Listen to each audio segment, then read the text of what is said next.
get in. We know what's up. For basketball fans, one of the most important times of the year, just as April is for football, or actually May, it is NBA draft season. Thursday's the night, and everybody's talking about the first rounders.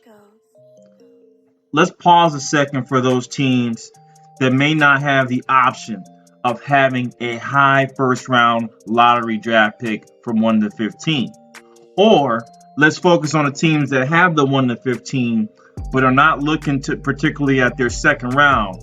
The round, in my opinion, which could have the greatest impact in a team's success, especially those trying to go to the playoffs. We jump into the second round. There's a lot of teams on here that were borderline playoff teams or made the playoffs. They're going to have the option to fill out their roster. I have a great feeling we're going to see a lot of movement with these teams and possibly trades for teams that are not in here to try to jump in the fray for some cheap players that can contribute from a second line rotation perspective. I'm going to give you, off work right now, my top talents in the second round who I think have the biggest risk reward. I am not talking about production in college and how they'll play out, how, hey, he's a solid option, I know what he'll bring to the table. These are my guys that could end up being first-line starters, and some of which one-time All-Stars, but by the time their careers have ended. They're exciting players, they're game changers, and these are the guys that you look at and you say, damn, if he pans out, I'm going to look real damn good. Off work, let's get into it. Again, 8-hour guy making 24-hour work happen. I'm not going in any particular order, but I want to start off at the point guard position where we don't see as much depth as we would like to see from a ranking perspective. When I jump to this, you immediately see Ja Morant, Darius Garland, right? But there's another 4 players on this list that I want to talk about that are more than likely going to go in the second round according to some of the latest mock drafts. You can kind of see it here. I use NBA draft as my toggle, but you know these teams come up with these international players who they want to stash away because they don't want to spend any money. So you really can't tell. So my logic is anyone, who's placed 26 and up is has a possibility to move to the second round. And I'm only really focused on those guys, okay? Second round picks. And these guys from 26 down have the potential to be there in the second round or go to the second round. Point guards, back to it. My first, Jordan Bone. Exceptional performance in the combine. Exceptional. No one thought they would see this type of athleticism from Jordan. He had a lot of talent on his team. I see this man as a second round short shot defender for any team. One couple targets for him real quick. I didn't want to get this much in depth, but when you look at it from a target perspective and you look at this draft, I automatically say the 76ers, they had a lack of depth for a backup point guard position. Atlanta Hawks could use some help. There are 3 teams here that I think could use some help at the point guard position. Next thing is, if Kemba Walker leaves, what happens there? Is there a need for a point guard to step in? Hell yes. Jordan Bone and the rest of the point guards I mentioned have the opportunity to land on one of these 4 teams and make something happen. I forgot to add in there the Phoenix Suns, obviously, if they don't draft a point guard with their first pick in the first round. So that's going to be interesting to see. I think the Orlando Magic are a close second B-line team. Okay, all these guys are A to draft the point guard, but the Orlando Magic, they had a pretty good year from DJ Augustine. They got Markelle Fultz. Again, it'll be interesting to see what happens, but there's still an opportunity. Jordan Bone fits that matter, a solid point guard. I see him as one of these guys could average 12 and 6, but no turnovers and great defense. He's long, he's athletic, he can get up. I'm excited to see which team drafts him and actually utilizes a player and just doesn't let him sit around as they do sometimes with some of these high draft picks. Going down the list, I'm going to continue down. Now you see my other picks because I don't have it in order. Carson Edwards comes up next. We talked about Fred VanVleet. This kid is the next Fred VanVleet for me easily. No matter what team he goes to, he's a scoring guard. He can score off the bench, and then that's his motto. 6 foot, tremendous size, good strong player. I like him. He is my greatest sleeper. Another guy that could be 11-6 guy, 11.6 assists. I like him. I like his potential. And I think this is a guy you got to look at in the second round as an immediate option for support. Even the LA Lakers, if they decide to try to draft in somehow and get some picks, get some trades for teams such as the 76ers that have 1, 2, 3, 4 picks. Way too many for those guys. Maybe there's some trades they can make. Bang, bang, boom. Up next, you see me going through Jalen Ling. Biggest risk reward. He's similar to Jordan Bone, except he doesn't have a skill set. I'm from upper, New York area. New Jersey is my home. I like Jalen Ling. I would say the one thing I'm afraid about is his handles. And coming from a Northeast guy, that's what we're known to do, is be able to dribble the ball. He does not have it at the level of a Telfair or Marbury or Irving, Kyrie Irving. He's a solid ball handler, but that's something that he needs to improve on, as well as his jumper. But one key thing that he does have is athleticism and speed. And I think this is an opportunity for him to come in as a defensive guard and follow the path of Patrick Beverley instead of Russell Westbrook. I understand that he could potentially be a talent from a leaping perspective like Westbrook. When you talk about fluidity of handle and then his ability to shoot the jump shot, it's not there. It can develop. But right now, how can you make an impact, Jalen Ling?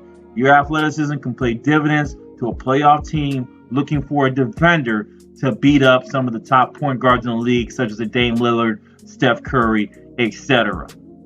Next up, from the point guard position, I'm going to continue down. Again, you're seeing my other picks. I'm going to jump into them in a second. One guy that I really, really freaking love, and they got on at point guard, is Luka Dort. Folks, do not sleep on Luka Dort. You want to see some highlights? I'll give it to you.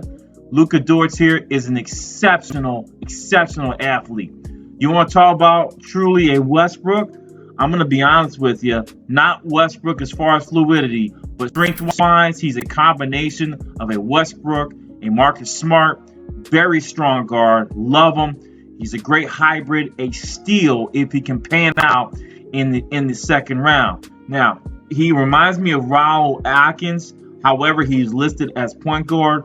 Raul Atkins is more of a shooting guard. So let's see what kind of impact Mr. Dort can have.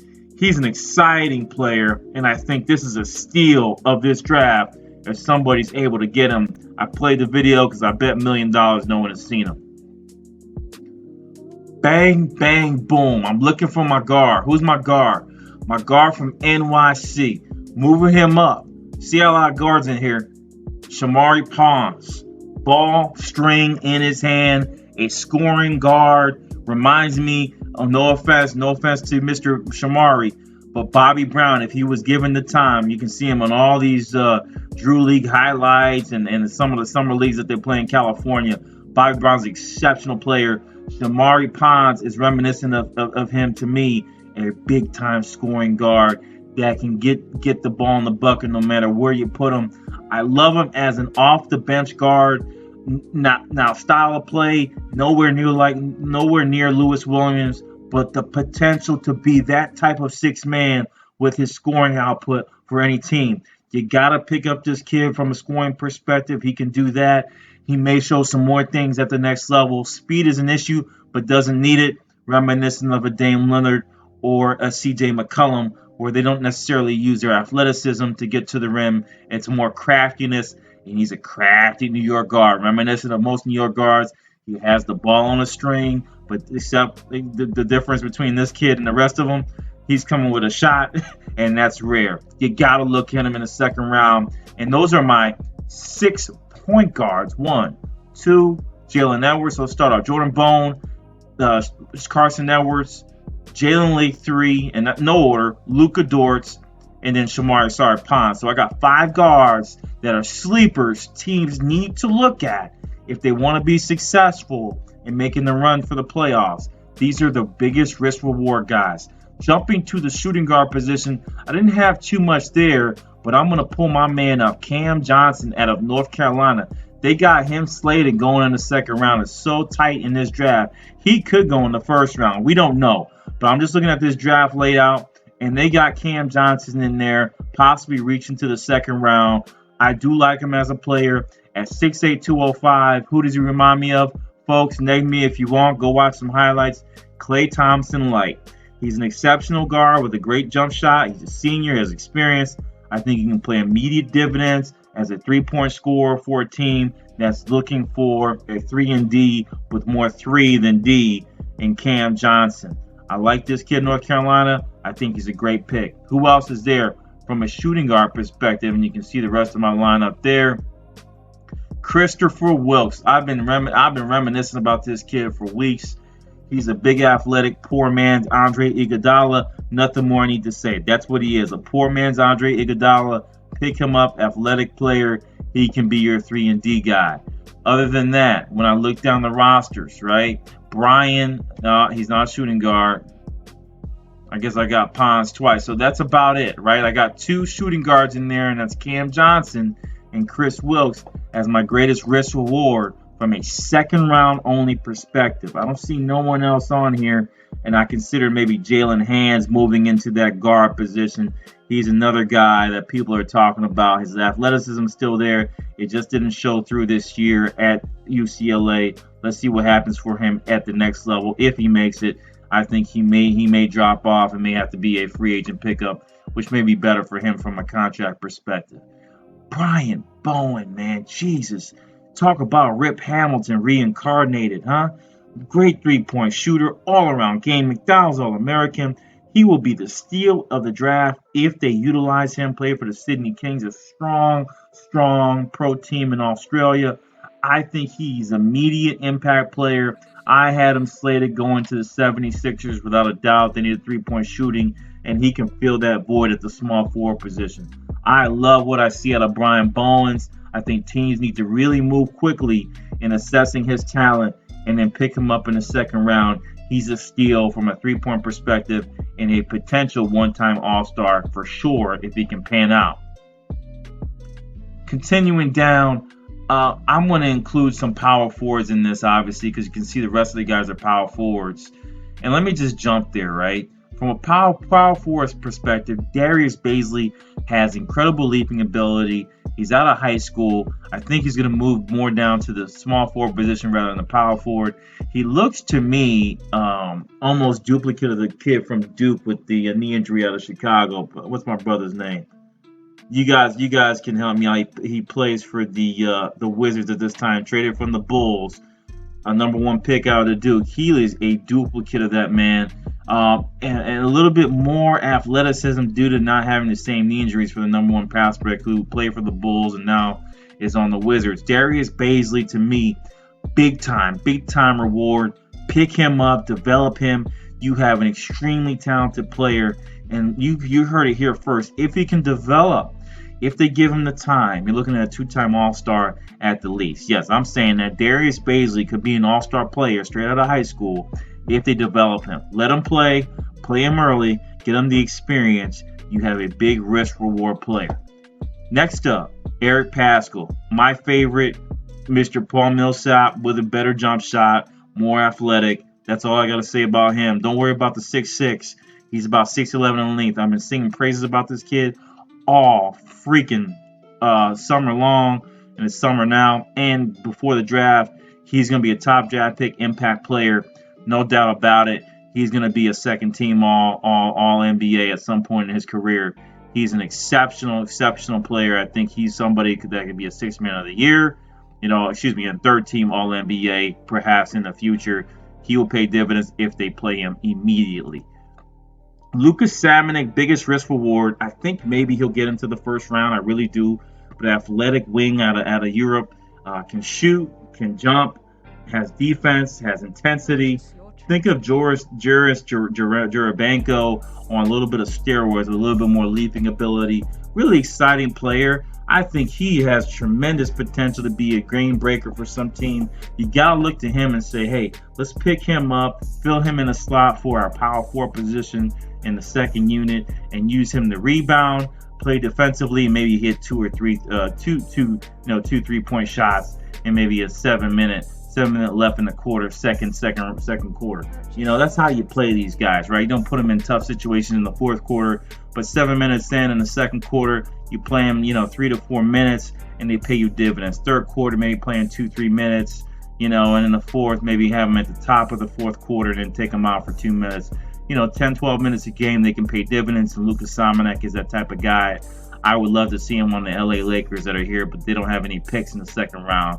That's a perfect situation for him, and a great European prospect who has potential to be, maybe something greater than I thought from an athletic perspective, much better than a Tony Kukoc. I mentioned him just for size. He has it all. It's just a matter of, will he get playing time? I love Luka Samanic out of Europe. Bang, bang. Naz Reid, how dare you? Damn it. How dare you even look at this guy in the second round? I don't know why he's being pushed out. This is, I'm Jersey guy, so I'm biased. Look at how I'm tired of showing these highlights. Okay, I'm tired. All around game, post. I've done the video already before. Do not sleep on Naz Reid. He is a lottery draft pick that's coming out early. You're getting a steal. Do not allow him to get to that second round, folks. You're going to regret it horribly. Any team that gets him, like I said, he's a skinny DeMarcus Cousins with a lot more handle, okay? He has a jersey handle, okay, at 6'11". He can attack the rim. He's big and long, okay? Look at this. So, Lord God. Come on, guys. Come on. Come on, rare. Let's go.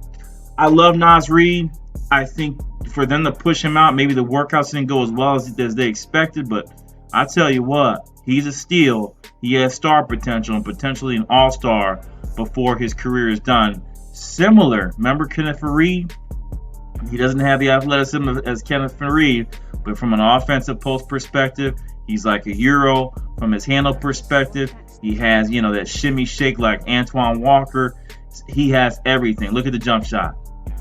Do not you dare sleep on this kid. I'm done ranting. I know he's from Jersey and I'm overdoing it, but look at that. Stop it. Bring him back in the first. I shouldn't be talking about him in the second round. Stop it. Literally. Last guy, Nick Claxton, came out of nowhere. They got him moved up into the first round slot. I'm going to say it right here. Go watch some videos of him. Chris Bosh. This guy is a Chris Bosh duplicate 2.0. You got to get him in the second round because you can. There's teams that are looking at him in the first round from what I've seen in this mock draft, but I don't know if they got enough information to really pull him in there. I think he'll go second round, and he's certainly a steal. Boston, you've been looking for an Anthony Davis. This could be your risk reward here. Nicholas Claxton, potentially great slot for him. Great slot. He could be your Anthony Davis light, but more like in the Chris Bosh mold. Left-hander, plays primarily on the outside, has handles, can block shots. He has the all-around game, a scary prospect that I think, he should be in first round, but I don't know if they have enough data on him. He just came out, so I think maybe he goes second round. But the Boston Celtics are a perfect place for him. This site has it right. And these are some of my top draft prospects for the NBA draft coming up on Thursday for the second round. Again, one more player I didn't mention, I apologize. They're two big guys, are Moses Brown and Taco Fall as defensive prowess personalities. Moses Brown is the most fluid of the big men at 7'2". If he can get drafted by some team, he'll be a great defensive presence immediately. And the same can be said about Taco Fall. They decide not to sign, what's his name? The Russian character. I forgot his name. I'm losing names a lot now. I'm getting older. But they have another 7'3" guy already on the freaking Philadelphia 76ers. I think if he decides to move to get a higher salary, he's a free agent, maybe get Taco Fall, run him in there and see what he can do. I think he's a tremendous opportunity pick, even though it's a league of guards. He can be something that's a change of pace for 5 to 10 minutes and recover your rent, protect it, make sure no one comes in there. Again, Off Work Sports, I'm out. I just listed my top prospects for biggest risk reward in the second round. Check me out, follow me, subscribe and like, and also please verify what I'm saying. Come back to me in a year or two if YouTube's still on and say you were wrong, I'm telling you, one of those guys will pan out. I said a pretty long list, but one of these guys will pan out and be something special. Off work, I'm out of here. Peace.